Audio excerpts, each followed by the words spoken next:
Can Cam Ward be a true franchise quarterback? That's the biggest question facing the Tennessee Titans, and my answer is an obvious yes. I'll break it down on today's edition of Locked On Titans.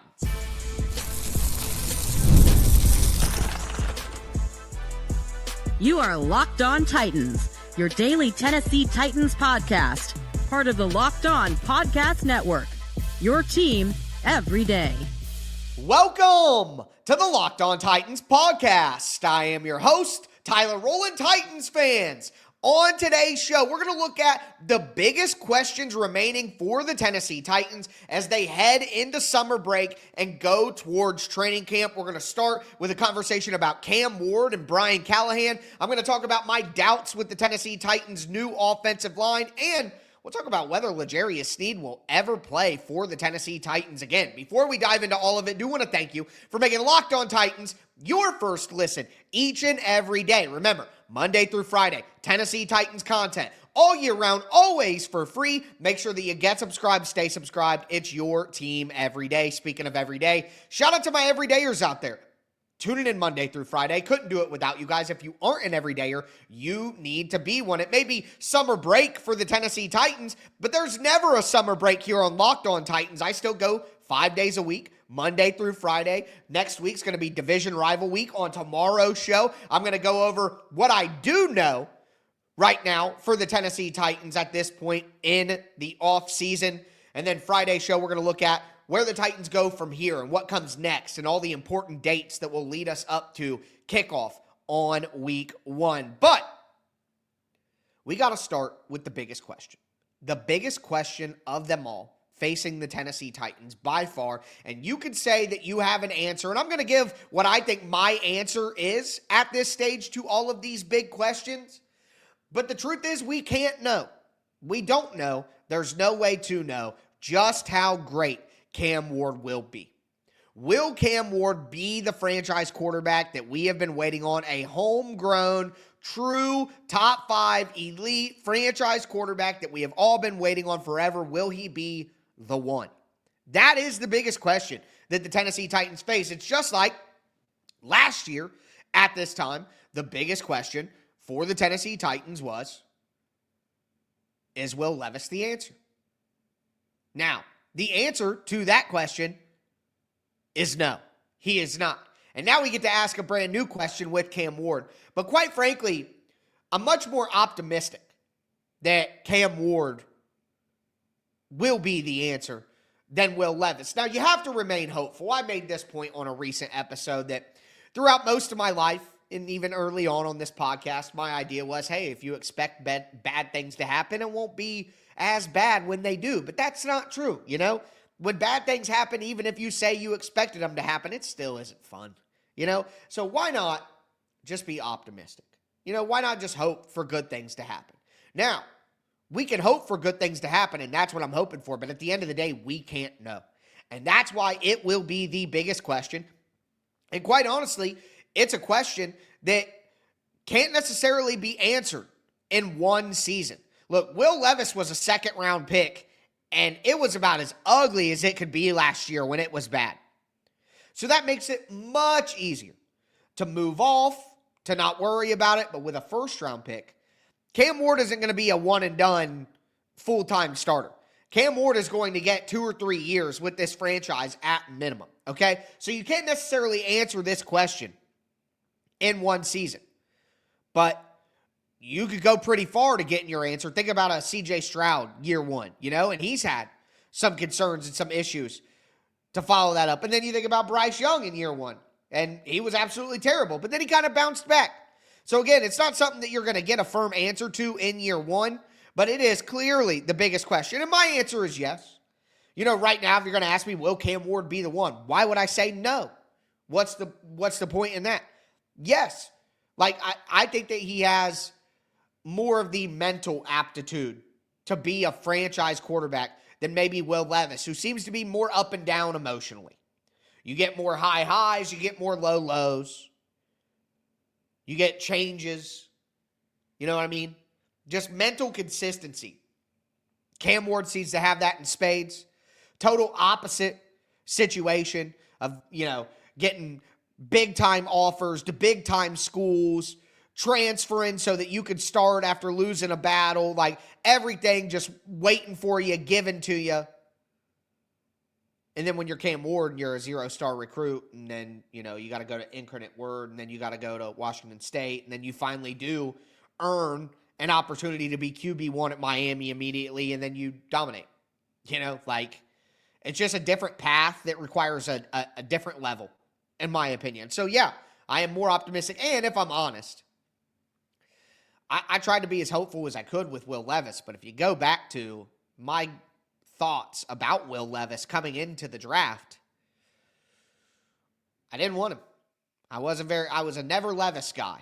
And then the Titans took him and we had to give him a chance and stuff. But my general optimism during the pre-draft process this year, I said, hey, these quarterbacks have concerns for me. I don't know if they're worthy of the number 1 overall pick right now.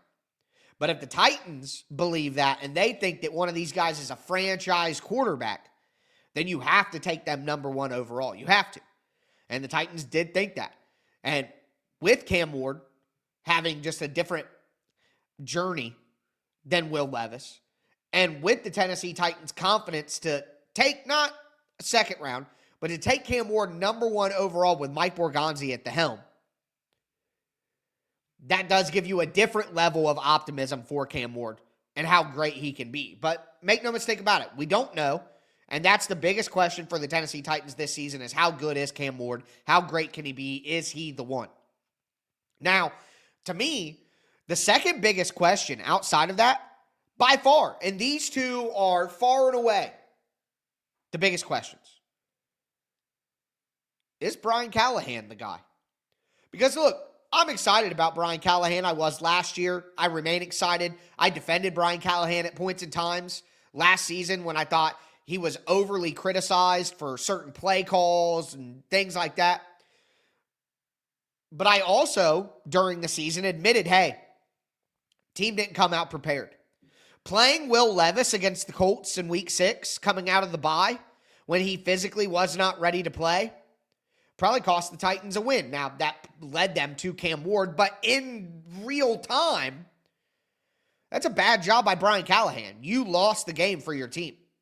Keeping Colt Anderson around early in the year, he did that because he didn't want to fire a friend during the season because it looked so bad. He's like, we're going to keep you through the year. But that decision cost the Tennessee Titans the ability to compete in multiple games. So there is no argument for Brian Callahan being scot-free last year. That can't be the case. He has to get blamed. And Brian Callahan is nice. He's transparent. He's thoughtful with the media. He seems like a good dude. He seems like a better dude than like Mike Vrabel, Like Vrabel is a rugged winner, I don't want to say he's a BA, you know what I mean? But he's also a jerk, He doesn't seem like he's like as pure of a person as Brian Callahan seems like a Boy Scout, you know what I mean? And Mike Vrabel is not a Boy Scout by any stretch of the imagination. If you heard any stories about Mike Vrabel as a player, behind the scenes, or the way he speaks and acts, if you don't know already, okay? So, my point here is, I want Brian Callahan to succeed, and he seems like a guy deserving of success. But he was not ready last year. He did not have the right staff around him.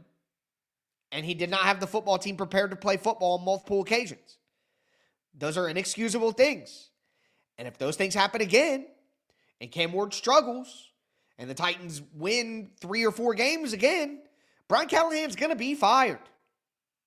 So we can talk about how good Cam Ward's going to be, but is Brian Callahan the guy you want to lead this new generation of the Titans? Is Mike Borgonzi going to keep a coach that he didn't hire, that was hired because of his great connection to Rand Carthon?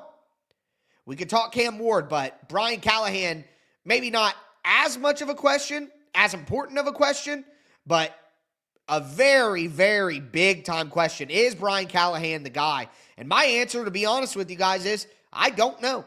And I can't give you anything more than that. But let's talk about the Tennessee Titans offensive line and some of the weapons as well. Do want to let you guys know that today's episode is brought to you by Monarch Money. Ever check your bank account and wonder, where did all my money go? Between dining out, online shopping, entertainment, it's easy to lose track. That's where Monarch Money comes in. Your personal CFO, giving you full visibility and control over your finances. Monarch Money isn't just a budgeting app. It's a complete financial command center. You can track all your accounts, investments, spending, all in one place. Stop just managing your money and start building your wealth. When I started using Monarch, I didn't realize just how much money I was spending on online shopping, and now I budget smarter and save more. Instead of having to do all that with juggling multiple apps, I can check my finances, track spending, even plan long-term goals, all on Monarch. Take control of your finances with Monarch Money. Use the code LOCKEDONNFL at monarchmoney.com for 50% off your first year. That's monarchmoney.com, code LOCKEDONNFL for half off your first year.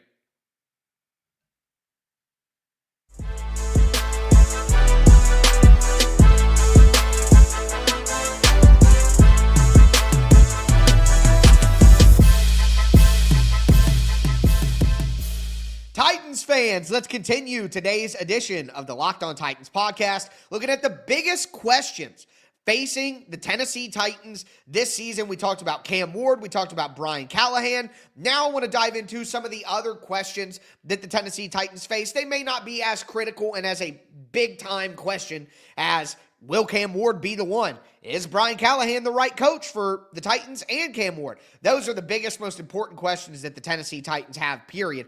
But going down and zooming in just a little bit more, I got to start with the offensive line, because we assume that the Tennessee Titans offensive line is going to take a big step forward. We assume that. In theory, it should. J.C. Latham should be a lot better. Last year, J.C.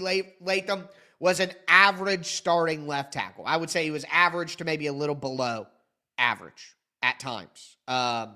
If there are 32 starting left tackles in the NFL, I think J.C. Latham was probably 18 to 24. So do with that what you will.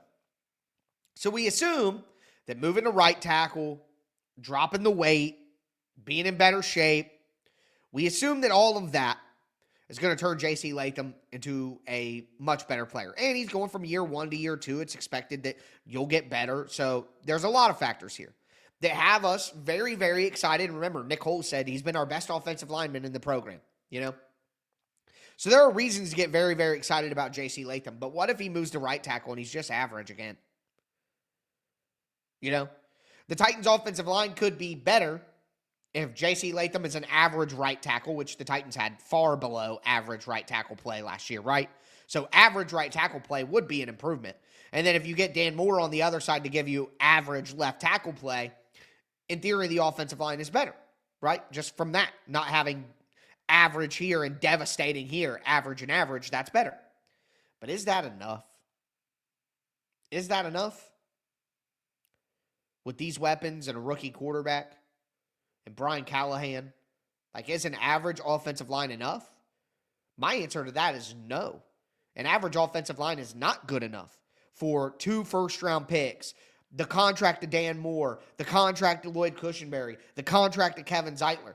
That is a massive investment in the offensive line. And for them to just be an average offensive line, honestly, I don't think that that's good enough. I don't think that's good enough to help a rookie quarterback. Cam Ward's not going to be at his best behind an average offensive line. He's not quite ready to navigate that yet, in my opinion. And then we know, and we'll talk about it in just a second, that this group of weapons has optimism, but, we'll get there. But my point here is this. There is a version where J.C. Latham is just average, and Peter Skoronski doesn't turn into a Pro Bowler, all-pro level guard. He's just average. And Lloyd Cushenberry is not ready to come back from his Achilles, or, you know what happens when you have big injuries like that. You start having small injuries in other places because your body's not ready and starts to compensate. And Cushenberry just misses time here and there out throughout the season. Kevin Zeitler's 35 years old. He has been incredibly healthy, but he's 35 years old. And then we get to Dan Moore. He gave up the most sacks in the NFL last season, and yes, some of that had to do with Justin Fields and Russell Wilson being guys who hold on to the ball. But you don't give up the most sacks in the NFL just because your quarterbacks didn't help you. He got beat quite a bit too. And then people say, oh, well, he had to face TJ Watt and Myles Garrett and Trey Hendrickson, and that's difficult. Well, I got bad news for you. There's good pass rushers every single week. Every week. The Titans play in a division where multiple teams have multiple really good ones. I mean, Danielle Hunter and Will Anderson both might be top 5 edge rushers or top 7 or 8 at minimum. So it's no cakewalk anywhere that you play in the NFL in terms of being a left tackle. That's why they get paid so much. But I'm just saying, we cannot pretend like we know that this Titans offensive line is going to be mightily improved. We can't know that. And there is an obvious, clear, and maybe not likely, but logical path to the Titans offensive line just being average and maybe even a little worse than that. Like, that's possible. So one of the biggest questions remaining to me, whether you can admit it or not, is the Tennessee Titans offensive line and what it's going to be. We don't know. Now, I think the Tennessee Titans offensive line will be improved. But I'll tell you, I do not think that this is going to be some top 10, top 5 offensive line overnight. I just don't buy it. I just can't believe that. I hope that. That would be incredible for the competitiveness of the team and, most importantly, the development of Cam Ward to have a great offensive line in front of him, not only for pass protection, but for running the ball. But if you're acting like you're incredibly confident that this offensive line will be massively improved and one of the better units, I'm sorry, I just cannot know that. The offensive line remains a big question. Now, also, like I was hinting at earlier, we're all excited, okay? The Titans are 0-0, new quarterback, tons of new young weapons, rookie weapons. Hope springs eternal during the summer for football fans. This year could be. There are Titans fans who truly in their hearts believe the Titans are going to have a Jaden Daniels Washington Commanders turnaround this year. Like, they will get mad at you and say you're being a hater if you don't think that. So know that there are Titans fans out there that are that optimistic about where the Titans are at right now. And a lot of it has to do with the excitement around the rookie pass catchers and Alec Iomanner and Chim Dike and Xavier Restrepo and Gunnar Helm. But they are all rookies. And if we're honest, it would be incredible if 2 of them turned out to be starting level players. Whatever 2 you want to pick. But if 2 of them turn out, the Titans hit big. That's an undrafted free agent and 3 fourth-rounders. If you hit on 2 of those, you're cooking. 1 of those, good job. So, there are some things that I know. And on tomorrow's show, I'm going to go over there are things that I know about this football team, that I know for a fact. We could be as excited as we want. I'm going to remain excited and optimistic because I am. Because I do think that actually at least three of these guys will work out. Because I believe in Iomanner. I believe in Helm. I know that. And then one of Restrepo or Dike is going to turn into a decent player in some way. So I'm overly confident in the rookie pass catchers. But we have to be honest with ourselves here and say, they're rookies. They're rookies. We don't know. I think it's incredibly unlikely, and I've said that over and over. But Xavier Restrepo is an undrafted free agent. What if he doesn't even make the team? What if Xavier Restrepo is on the Cardinals in November? And we're going to sit here and be like, man, we were so confident. Again, we just don't know who is actually going to be worth their salt out of these 4 rookie pass catchers. We can't know that, and that's why it's so fun to discuss. That's why I would say it's the second most fun on-field topic for the Titans this offseason, because there's so much mystery there. And I think that multiple of them will be good, but you have to be honest that that's a big question.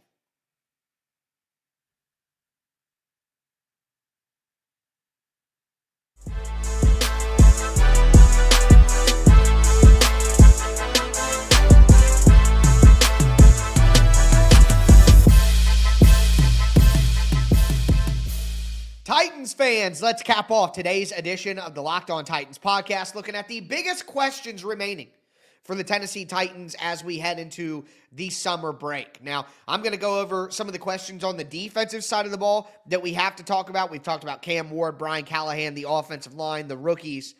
Remember, tomorrow's show, I'm going to go over what I do know about this football team. Before we dive into the final segment, though, I do want to thank you again for making Locked On Titans your first listen. For your second listen, check out Locked On NFL Scouting. Training camp's getting closer and moves are still being made. Host Kyle Krabs and Joe Marino will make you the most informed NFL fan this offseason. Find Locked On NFL Scouting on YouTube or wherever you listen to podcasts. But on defense, will L'Jarius Sneed ever play again? Will L'Jarius Sneed ever get out on the field again for the Titans? I felt pretty confident about this a couple months ago. I don't now. I don't. You know, with the knee being a reoccurring problem, like they talked about maintenance on the knee. They did it in Kansas City. They did it in Tennessee. You know, they're going to have to keep doing it throughout the rest of his career. They're going to have maintenance on the knee. All right, we know about that. But the quad injury that he suffered last year is being, the way it's been discussed, the little nuggets that you've heard about Brian Callahan talk about how it was an unusual injury, it was severe. Not only was it a quad tear, but there was bruising, a bone bruise that wouldn't heal, and all these different things. Like, it just makes you think. And then, you know, you come to this summer and he's rehabbing the knee and rehabbing the quad. It's like, even if L'Jarius Sneed gets healthy enough to, like, practice, even if L'Jarius Sneed gets healthy enough to play in a game, how long will that last? And how committed will L'Jarius Sneed be to the Titans? Like, think about this. Let's say L'Jarius Sneed has to start the season on the physically unable to perform list. 6 weeks. And he can't play. And the Titans are 2-4.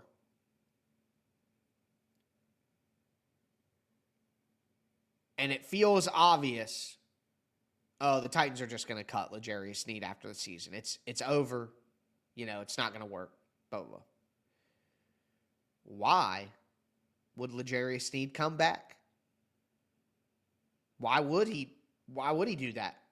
Why wouldn't he just say, I'm just going to continue to rehab my injuries, make sure that I get to absolutely 100% healthy with, you know, a year and a half fully off, 2 years when you add in the next offseason, you know, and get ready for my next team and hope that I get a decent contract to go to my next team. I'm not saying that is going to happen, but right now, if you had to ask me,